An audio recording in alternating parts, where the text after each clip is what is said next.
Y10K Fractured. Chapter 2. Messengers flew hard along the river the next morning, chasing the king and his retinue. By the time they reached the palace, the royal party had already embarked, the yacht well under way downstream toward the castle. They caught up hours later. Granted permission to land aboard, they delivered the news. Starimnan had vanished. Minchorus was stunned. So was the king. There had been an argument in the family crypts, heated by all accounts. Starmus recalled little beyond the confrontation itself. His next memory was of Ramden, the chief butler, gently shaking him awake. He had been lying on the floor. How he came to be there and what had transpired after the argument escalated, he could not say. Rumors spread quickly through the royal retinue. Despite them, the king proceeded with his decisions. Starmus was named advisor to the throne. The new district was created, but it was not granted to Starmus. It was given to Minchorus. By necessity and tradition, Minchorus named the region Olorusni after his family.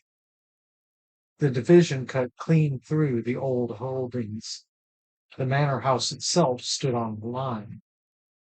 Starmus, without protest, agreed to relocate west, toward the mountains, into what remained of Lormus district. Many took that as confirmation. Something was wrong.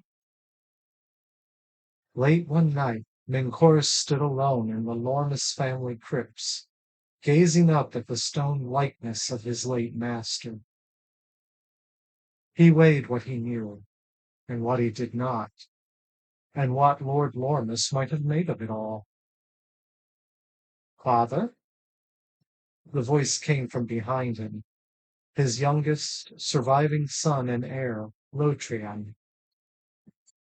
What is it? They are announcing dinner upstairs.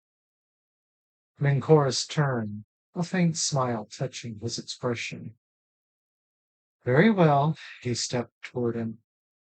Remind me one day to tell you the story of Camelonicus and my adventures there with his lordship. Together they made their way back toward the stairs. This world was altogether strange to the man who had just opened his brilliant green eyes upon him. He had already gone to a nearby pond, and in its surface made a discovery that nearly stopped his heart. He no longer looked like himself. Gone were the wings, the muzzle, the blaze, even his ears, everything. Head, face, body had changed. His face was flat for a start. A strange stump of flesh jutted from it, through which he could breathe. Two ears fixed awkwardly to the side of his skull. A sparse coat of hair clung to his chin and mouth, wiry, uneven. More of it sat atop his head, coarse, wavy, greasy to the touch, dull copper red, streaked with gray. He frowned. He did not think himself that old. You look to be troubled. The voice snapped his attention upward. Another creature stood there, one that looked much as he now did. Too close, far too close. He had neither heard nor sensed its approach. That, more than anything, unsettled him. I am lost, he said carefully. The words felt strange, but they seemed to work.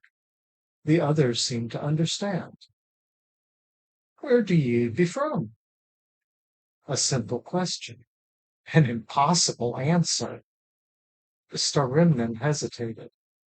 He had no idea how to explain where he had come from, or how he had come to be here, wherever here was. Safe travels.